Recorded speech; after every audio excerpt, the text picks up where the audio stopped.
Hello friends, welcome to the new episode of my channel I Prince. তো এখন কথা বলবো অক্ষয় কুমারের আপকামিং সিনেমার অ্যানাউন্সমেন্ট আজকে চলে এসছে এবং এই অ্যানাউন্সমেন্টটা আমাদের কাছে বিরাট কিছু, যারা অক্ষয় কুমারের ফ্যান তাদের কাছে এবং যারা ইন্ডিয়ান সিনেমার অডিয়েন্স তাদের কাছে অবশ্যই। কারণ আমাদের প্রত্যেকের স্কুল লাইফ যখন ছিল, যখন আমরা মোটামুটি 5, 6, 7, 8, 9 এরম টাইমে পড়তাম, আমাদের পড়াশোনার মাঝে এনজয়মেন্টের জন্য বা আনন্দের জন্য অক্ষয় কুমার প্রিয়দর্শন জুটির অবদান প্রচুর পরিমাণে ছিল। তাদের যখন কোনো কাজের ঘোষণা আসতো বা যখন কোনো ট্রেলার আসতো বা তাদের সিনেমা আসতো, দেখতে একটা আলাদা এক্সাইটমেন্ট কাজ করতো এবং এই জুটিটা ভয়ঙ্কর লেভেলে সাকসেসফুল, কমেডি সিনেমাকে অন্য মাত্রা দিয়েছিল। ওই সময়টা, ওই 2010-11 এই যে টাইম অবধি যে ধরনের কমেডি হয়েছে, এখনকার দিনে সেই কমেডি আপনি পাবেন না। যতই হাসানোর চেষ্টা করুন না কেন, অ্যাডাল্ট জোকসই বেশি থাকে সত্যি কথা বলতে গেলে। একমাত্র ওই স্ত্রী যে সিনেমাটা এসেছিলো সেখানে কমেডিটা আমার ভালো লেগেছিলো, বাদ বাকি বহু সিনেমাতেই কমেডি এখন ওয়ার্ক করে না। তো এই সময় এদের যে জুটির কাজ এক কথায় অনবদ্য ছিল, প্রত্যেকটা কাজ এদের দেখার মতো হয়, যেগুলো এদের এমনকি ফ্লপও হয়েছে। এই জুটি কিছু কিছু কাজ ফ্লপও রয়েছে, যেমন ধরুন দিয়ে দানা দান, খট্টা মিঠা, সেগুলোও কিন্তু যথেষ্ট ভালো কাজ। তো অক্ষয় কুমারের যখন সবচেয়ে খারাপ ফেজ যাচ্ছিল, সেই টাইমে দাঁড়িয়ে কিন্তু প্রিয়দর্শিনী কিন্তু অক্ষয় কুমারের গ্র্যান্ড কামব্যাক করিয়েছিল এবং সেই কামব্যাক আজও লোকে মনে রেখেছে। ওই অক্ষয় কুমারকে লোকে সবচেয়ে বেশি মনে রেখেছে, এই নিয়ে কোনো সন্দেহ নেই। তো এখন আবার একটা খারাপ ফেজ চলছে, এখন কিন্তু আবার তার জীবনে কোথাও গিয়ে প্রিয়দর্শন এলো, তো ইতিহাসের কোথাও কিন্তু পুনরাবৃত্তি। এবং আমি ড্যাম শিওর এই সিনেমা কিন্তু অক্ষয় কুমারকে একটা বড় হিট দিতে পারে। কারণ প্রথম কথা, অক্ষয় কুমারের সব থেকে স্ট্রং জনরা যেটা হচ্ছে কমেডি, সেটা তো রয়েছে, প্লাস হরর। এই যে হরর কমেডি যে জনরাটা এই মুহূর্তে দিয়ে ভয়ঙ্কর রকমের জনপ্রিয়, যে কারণে এটা একটা অডিয়েন্স তো টানবেই, এই নিয়ে কোনো সন্দেহ নেই। প্লাস বহুদিন পরে, 14 বছর পরে এই জুটিটা আবার কোথাও গিয়ে ফিরছে, যেটা একটা বিরাট বড় কিন্তু ইমোশনাল মোমেন্ট আমাদের প্রত্যেকের কাছে।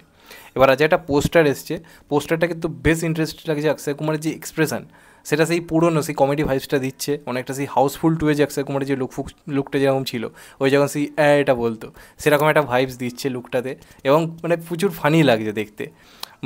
আমরা জানি বিড়াল হচ্ছে দুধ খায়, কিন্তু এখানে বিড়ালকে যে নিয়ে রয়েছে অক্ষয় কুমার, সে এখানে দুধটা জিভ দিয়ে খাচ্ছে এবং ওটাকে যে এক্সপ্রেশনটা দিয়েছে অক্ষয় কুমার, ভাই হেভি ফানি লাগছে দেখতে। আর মাথার ওপর কালো বিড়ালটা রয়েছে, কালো বিড়াল হচ্ছে সাধারণত ভৌতিক জিনিসের একটা প্রতীক হিসেবে ব্যবহার করা থাকে, সেই কারণে একটা হরর এলিমেন্টের একটা কালো বিড়ালের সাউন্ডও দেওয়া হয়েছে। আর সিনেমাটার নাম দেওয়া হয়েছে ভূত বাংলা। নামটা কিন্তু খুব ইন্টারেস্টিং হয়েছে, সেই ভুল ভুলাইয়া ভাইবসটা কিন্তু কোথাও গিয়ে দিচ্ছে নামের মধ্যে, যেটা একটা ভালো দিক। আর এই সিনেমায় আরও অনেক নাকি নায়িকা থাকতে চলেছে, সম্ভবত আলিয়া ভাটও নাকি থাকতে চলেছে এমন শোনা যাচ্ছিল। যদি এটা হয় তো আমি খুবই খুশি হব। একই সিনেমা অক্ষয় কুমার আলিয়া ভাট, এটা আমি বহুদিন ধরেই চাইছিলাম। তো এটা যদি সেই সিনেমা হয় তাহলে খুবই ভালো হবে। তো দেখা যাক পরবর্তী কাস্টিং আলিয়া ভাটের নাম থাকে কিনা, আমি চাইবো থাকুক। এবং প্রিয়দর্শনেরও একটা প্রপারলি কামব্যাক দরকার, কারণ বহু আগে প্রিয়দর্শন লাস্ট হিট দিয়েছে, বহু বছর হয়ে গেল। তার আগে ব্যাক টু ব্যাক এই পরিচালক হিট দিত। অনেক দিন পর বলিউড একটা প্রপারলি কামব্যাক হচ্ছে, মাঝখানে শুধু হাঙ্গামা 2টা এসেছিলো, তো সেটা সেইভাবে দাগ কাটতে পারেনি। তো এবার যেহেতু কমেডির রাজাকে নিয়ে কমেডির রাজার পরিচালক ফিরছে, তো আই থিঙ্ক এইবার কিন্তু একটা বড় ব্লাস্ট হবে এবং আমার মনে হয় বহুদিন পরে অডিয়েন্স সিনেমা হলে গিয়ে পাগলের মতো হাসবে।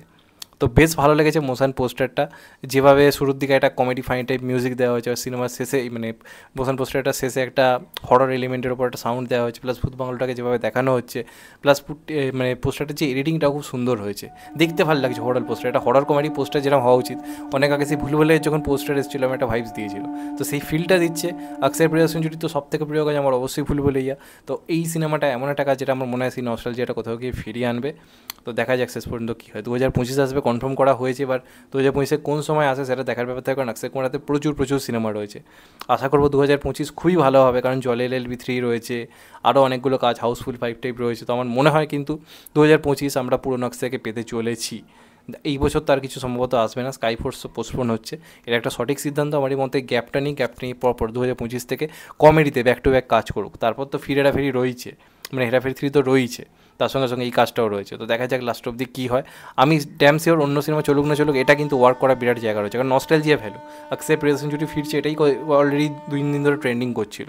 তো এটা আমার মনে হয় কোথাও গিয়ে একটা ভাইবস রাখবে। পোস্টারটা বেশ ইমপ্রেসিভ লাগছে, অক্ষয় কুমারকে বেশ ভালো লাগছে দেখতে। আমার মনে হচ্ছে সেই পুরনো অক্ষয় কুমার, যেভাবে আমরা অক্ষয় কুমারকে পছন্দ করে এসেছি ছোটোবেলায়, হেসে হেসে পাগল করিয়ে দেওয়া, সেটা আই থিঙ্ক হতে চলেছে। তো দেখা যাক লাস্ট অব্দি কী হয়। জন্মদিনে অনেক শুভেচ্ছা অক্ষয় কুমারকে, একটা সত্যি প্রপারলি ভালো গিফট এটা। দেখা যাক এবার এর পরবর্তী এটা কি আপডেট আছে, আর আজকে অক্ষয় কুমারের আরও কোনো আপডেট আছে কিনা। তো এটাই বলা, চ্যানেলটা নতুন হলে চ্যানেলটাকে সাবস্ক্রাইব করে দিও and get the bell icon. ভালো থেকো সবাই, টেক কেয়ার, নমস্কার, আবার দেখা হবে। ভাই সবাই ভালো থেকো, সুস্থ থেকো, টেক কেয়ার, আবার দেখা হবে।